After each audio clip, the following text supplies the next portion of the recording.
What's good, R&B squad? This is Heart of Ruth. I trust that this message meets you guys in good spirits. If you're new to this family, we don't believe that you're here by accident. Welcome. We're happy to have you. And Jesus is, of course, always happier. The word that I have today comes from a dream that I had and some things that the Lord discussed with me during my private time with Him. And it is a kingdom marriage word. There's also some scripture attached to it. So, as per usual, as you listen, you will know by the details whether or not the word is for you. Please eat the meat, spit out the bone, take what's for you, and leave the rest. And more importantly, please ensure that you are praying as you listen so that you may receive direct confirmation from the Lord that this word is for you. By the way, it is such a beautiful day today. Fall is falling. Can you all feel that? Like I can feel and smell fall. And it is so beautiful. It's a beautiful day. And it has me in a really good mood. So, to get right into this word, like I said, it is a kingdom marriage word and it came from a dream that I had. The dream was very brief, but the Lord had me notice particular details of it. So there was a couple. And this couple, they had just gone out on a date and they had returned to the woman's apartment. Okay. Now, what I noticed was that the man, he was wearing spectacles. That was highlighted to me. And they were in matching colors. They were both wearing royal blue. And it seemed as though this was the first time that they had actually gone out on a date together.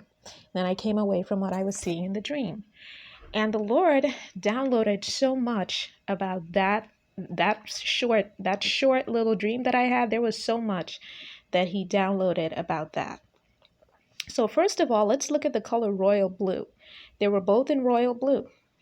In the Bible, the color royal blue symbolizes heaven, divine authority, obedience to God's law, and the sacred presence of God. Okay, and I'm just scrolling down here. I'm reading from my notes. God's divine authority has been pronounced over your marriage union if this word is for you. It's been pronounced over you and your God-ordained spouse.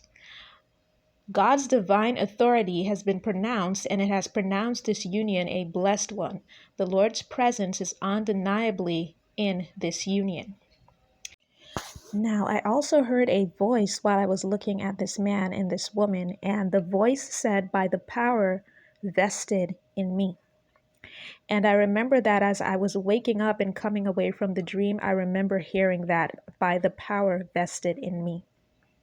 The Lord is the high priest who is officiating over your coming wedding with your God-ordained partner.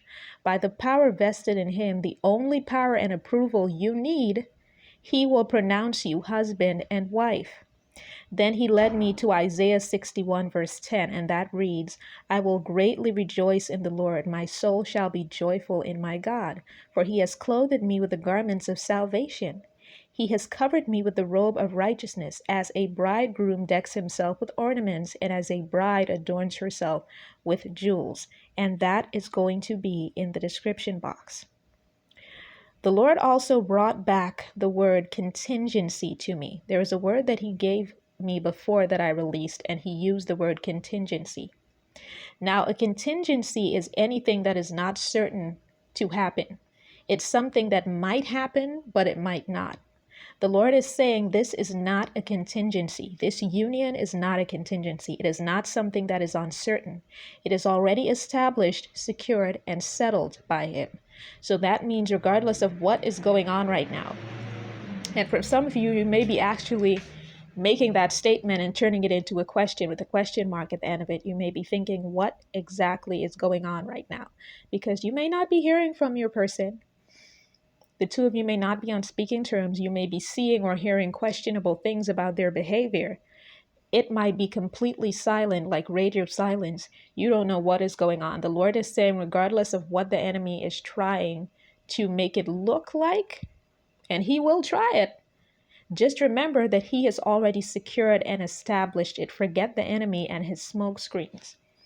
Another thing that was mentioned to me was that this couple, when they go public, for whomever this is for, when you guys go public, you will face scrutiny from judgmental individuals who do not want to see the two of you together. So I don't know what is the nature of your relationship, or what will be the nature of your relationship with this person, how it may have started out.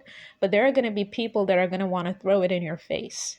They're going to want to question how the two of you ended up together, or even why you're together. There's going to be public scrutiny. However, by the time the two of you go public, you would have already assessed the possibility of criticism, and the Lord would have well prepared you both to handle that scrutiny and criticism. Your God-ordained partner is no longer afraid, nor does he or she think that they will be left out in the cold by you. For some of you, your God-ordained partner has not approached you yet because they think you'll shut the door in their faces. The Lord has taken away that fear, so now they will reach out because they no longer feel like you will shut the door on them. Spectacles, as the Lord highlighted, the man was wearing spectacles. Spectacles allow for clearer vision. He is seeing you, your beauty. This man or this woman, they are seeing you, your beauty, on the inside and on the outside more clearly than they ever have before. And if nothing else, that is what is going to make them move forward with you. And that is in essence the word. So it was very quick and straight to the point. I hope that it blessed those of you whom it was for. As a matter of fact, I hope it blesses everyone who's under the sound of my voice.